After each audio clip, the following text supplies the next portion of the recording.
Bonjour à tous, aujourd'hui je vous propose de réaliser de délicieuses crèmes brûlées fait maison. Alors pour cette recette, vous allez avoir besoin de 10 centilitres de lait, 25 centilitres de crème fraîche fleurette, 50 g de sucre, une gousse de vanille. Attention, essayez de prendre une gousse de vanille bien grasse et qui va permettre de diffuser beaucoup d'arômes. On a également besoin de 30 g de sucre glace, 3 œufs et pour les ustensiles, on va prendre des petits ramequins idéalement comme ceci où on va pouvoir mettre notre crème par-dessus et un petit chalumeau de cuisine qui va nous être utile tout à l'heure pour faire cristalliser notre sucre par-dessus notre crème brûlée. Pour cette recette, nous allons clarifier nos œufs, ce qui signifie tout simplement séparer le blanc du jaune. On n'a pas besoin du blanc pour cette recette, on va donc garder nos jaunes dans un grand saladier qu'on va mélanger avec nos 50 g de sucre et on va blanchir. Ce qui signifie tout simplement mélanger énergiquement à l'aide d'un fouet jusqu'à ce que le jaune d'œuf devienne bien blanc.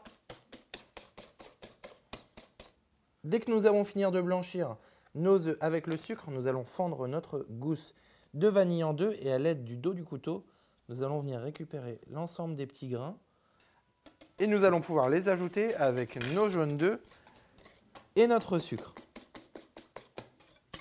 On va venir incorporer délicatement nos 10 centilitres de lait et on va mélanger toujours au fouet jusqu'à obtenir une préparation bien uniforme. Donc pas d'inquiétude, pour le moment ça risque d'être assez liquide, mais vous allez voir que ça va prendre tout à l'heure quand on va les faire cuire au four. On ajoute ensuite nos 25 centilitres de crème fraîche fleurette.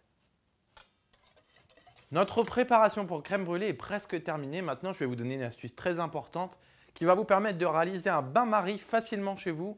On va utiliser, attention, roulement de tambour, notre four. C'est très simple, en fait, on va utiliser notre lèche frite dans lequel on va venir placer un volume d'eau et on va pouvoir placer nos ramequins à l'intérieur. Je vais vous expliquer ça tout à l'heure. Rendez-vous dans une demi-heure, on laisse reposer notre pâte pour le moment. Profitez-en pour préchauffer votre four thermostat 5, soit 150 degrés. On place ensuite notre lèche frite avec un grand volume d'eau à l'intérieur pour pouvoir réaliser notre bain-marie. Nous revoici 25 minutes plus tard. Il ne nous reste plus qu'à placer notre crème dans des petits ramequins que nous allons faire cuire au four dans le lèche frite.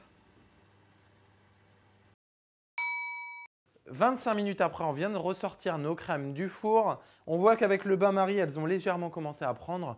On va pouvoir les laisser reposer minimum 30 minutes au réfrigérateur de façon à ce qu'elles soient quand même bien fermes.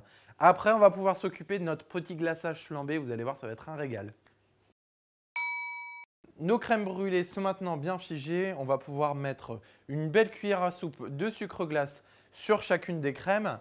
Et à l'aide d'un petit chalumeau de cuisine, on va venir tout simplement faire flamber le dessus pour avoir un côté bien caramélisé. Vous auriez pu également utiliser du sucre roux. Voilà, vous venez de réaliser de délicieuses crèmes brûlées que vous allez pouvoir déguster accompagnées d'une belle boule de glace à la vanille et vous régaler en famille. Bon appétit!